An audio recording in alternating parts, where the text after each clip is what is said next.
Hello students, আমি তোমাদের প্রিয় নীতিশ স্যার জ্ঞানজ্যোতি কোচিং সেন্টারের পক্ষ থেকে তোমাদের প্রত্যেককে জানাই আরও একবার স্বাগত। তো স্টুডেন্টস, আজকে আমি তোমাদের সঙ্গে আলোচনা করব 4 ইয়ার আন্ডার গ্র্যাজুয়েট প্রোগ্রামের অধীনস্থ নর্থ বেঙ্গল ইউনিভার্সিটির আন্ডারে বিভিন্ন কলেজগুলোতে যে সমস্ত ছাত্রছাত্রীরা পড়াশোনা করছো তাদের আজকে আমি আলোচনা করব থার্ড সেমিস্টারে কি কি বিষয়গুলো থাকছে, কোন কোন পেপার থাকছে, কোন কোন বিষয় পড়তে হবে না পড়তে হবে, ডিটেলসে আলোচনা করব। তারপরেই কিন্তু আমাদের বিভিন্ন সাবজেক্টের টিচাররা তাদের সিলেবাসগুলো নিয়ে তোমাদের সঙ্গে আলোচনা করবেন এবং খুব তাড়াতাড়ি তারা তোমাদেরকে ভিডিওগুলো দেবেন এবং অবতীর্ণ হবেন ক্লাসগুলোকে নিয়ে কন্টিনিউ। ওকে, তো স্টুডেন্টস, ইতিমধ্যে তোমরা প্রত্যেকেই সেকেন্ড সেমিস্টার তোমরা কভার আপ করে ফেললে। এবার কিন্তু অটোমেটিক্যালি তোমরা পরের সেমিস্টারে উঠে গেলে, অর্থাৎ থার্ড সেমিস্টারে তোমরা উঠে গেলে 4 ইয়ার আন্ডার গ্র্যাজুয়েট প্রোগ্রামে যারা রয়েছে। এবার কিন্তু একটু ভীষণ টাফ ব্যাপার। আমি ভয় পাওয়াচ্ছি না, ভয়ের কিছু নেই, আমরা আছি তোমাদের পাশে। তার কারণ হচ্ছে একটাই, আমরা ভয় পাওয়াচ্ছি না, তোমাদের সাহস যোগাচ্ছি এবং তোমাদের বলছি পড়াশোনাটা যেই পড়াশোনা পরীক্ষার 1 সপ্তাহ বা 15 দিন আগে বা 1 মাস আগে শুরু করতে, সেটা প্রথম থেকে শুরু করো। যার জন্য আমাদের কাজের কিন্তু কোনো বিরতি নেই। দেখো, গতকালকে অবধি আমরা সেকেন্ড সেমিস্টার নিয়ে আলোচনা করতাম, সব কিছু বলতাম, আজকেই আমরা হট করে চলে এলাম থার্ড সেমিস্টারে এবং তার সাথে সাথে কার কোন পেপারে ব্যাক রয়েছে সেই ব্যাক পেপার নিয়েও কিন্তু আমরা আলোচনা করব। তো স্টুডেন্টস, প্রথমত তোমাদের বলবো যে থার্ড সেমিস্টারে তোমাদের 4 ইয়ার আন্ডার গ্র্যাজুয়েট প্রোগ্রামের অধীনস্থ কোন কোন পেপারগুলো পড়তে হবে। প্রথমত আমি বলে দিই, প্রতিটা সাবজেক্টের মেজরের পেপার কিন্তু আগে ছিল একটা। যেমন ফার্স্ট সেমিস্টারে তোমরা পড়েছিলে মেজর 1, সেকেন্ড সেমিস্টারে পড়েছো মেজর 2। এবার কিন্তু থার্ড সেমিস্টারে এসে মেজর 3, মেজর 4, মেজর 5 তিনটা মেজরের পেপার পড়বে। আমি আবারও বলছি, মেজর 3, মেজর 4, মেজর 5 এই তিনটা পেপার কিন্তু এবার পড়তে হবে, মেজরের পেপার। ঠিক আছে, তারপরে আর কি পড়তে হবে তোমাদের? মাইনর।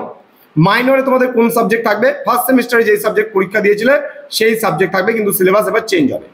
ওকে, সিলেবাস চেঞ্জ হবে, কি হবে না হবে সেটা আমরা পরে আলোচনা করবো, তোমাদের চিন্তার কোনো ব্যাপার নেই। ওকে, নেক্সট আমরা যেটা বলবো সেটা হলো এসইসি থাকবে। অর্থাৎ যদি কারো মনে করো হিস্ট্রিতে মানে মেজর থাকে, তাহলে তাকে এসইসিতে হিস্ট্রি পড়তে হবে, যেটা তোমরা ফার্স্ট সেমিস্টার থেকে পড়ে আসতেছো। সেম জিনিস, যদি কারো মেজরে দেখা যাচ্ছে বাংলা আছে, তাহলে তাকে এসএসসিতে বাংলায় পড়তে হবে। যদি কারো মেজরে এডুকেশন থাকে, তাকে এসএসসিতে এডুকেশন পড়তে হবে। এইভাবে করে এসএসসি একটা পেপার থাকে। আরেকটা পেপার যেটা থাকছে সেটা কিন্তু এইসিসি 3। ফার্স্ট সেমিস্টারে ছিল এইসিসি, তোমাদের আর্টসে যারা রয়েছে এইসিসি 1 এ ইংলিশ ছিল, সেকেন্ড সেমিস্টারে এইসিসিতে বাংলা ছিল, থার্ড সেমিস্টারে এসে কিন্তু মেবি এইসিসিতে কিন্তু আবার ইংলিশ হতে চলেছে। সুতরাং প্রত্যেককে বলবো খুব ভালো করে প্রিপারেশন নাও প্রথম থেকে। এই 6টা পেপার তোমাদের পড়তে হবে, তার মধ্যে মেজরের পেপার পড়তে হবে 3টে পেপার তোমাদের, যেটা মেজর 3, মেজর 4, মেজর 5। তোমাদের মাইনরের পড়তে হবে A2, মানে মাইনরের দ্বিতীয় পার্ট পড়বে এবার। অর্থাৎ ফার্স্ট সেমিস্টারে তোমরা যেটা পড়েছিলে মাইনরে, থার্ড সেমিস্টারে সেই মাইনরটাই পড়বে, কিন্তু সিলেবাস অন্য থাকবে। হ্যাঁ, আচ্ছা, তারপরে এসিসি থাকবে একটা পেপার, আর একটা থাকবে এইসিসি 3।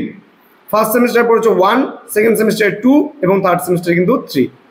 তো স্টুডেন্টস, তোমাদের বলে দেই, এই বছর আমাদের কোর্স ফি যেটা করা হয়েছে 1199 টাকা কোর্স ফি করা হয়েছে, কিন্তু তোমরা যারা প্রথম দিকে অ্যাডমিশন নেবে তাদের ক্ষেত্রে কিন্তু এই 1199টা থাকবে। আমরা শুধুমাত্র 200 রুপিস বাড়িয়েছি এই কারণেই, যেহেতু তোমাদের মেজরের পেপার কিন্তু আগের তুলনায় বেড়ে যাচ্ছে। এবার অনেকেই প্রশ্ন করতে পারো, স্যার আমার তো মেজর এই অন্য কোনো সাবজেক্ট রয়েছে, আমি তো মেজরটা আপনাদের কাছে পড়তে চাই না, তাহলে কি করব? তাহলে মেজরের পরিবর্তে তোমরা যদি এসইসি, মাইনর আর এইসিসি পড়তে চাও, তাহলে সেক্ষেত্রে 499 কিন্তু তোমাদের পে করতে হচ্ছে যে প্রোগ্রামের জন্য সেটা। ওকে, তাহলে কি বললাম বোঝা গেল? তাহলে মেজর পেপার যদি সঙ্গে থাকে তাহলে তোমাদের পে করতে হচ্ছে এক্সট্রা 1000 রুপিস 3টে মেজর পেপারের জন্য।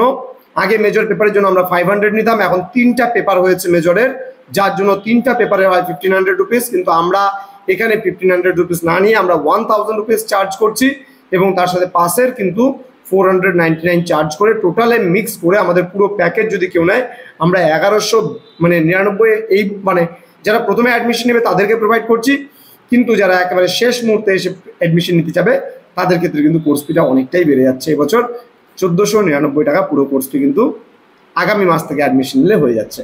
তো স্টুডেন্ট, সময় নষ্ট না করে যুক্ত হয়ে যাও, কারণ টিচারদের 3 গুণ চাপ বেড়ে যাবে, সুতরাং ফিস তো একটু বাড়াতেই হবে। সুতরাং তোমরা প্রত্যেকেই পড়াশোনা করো খুব ভালোভাবে, তোমাদের সঙ্গে আছি আমরা, পাশে আছি আমরা। দেখা হবে খুব তাড়াতাড়ি পরবর্তী ক্লাস নিয়ে।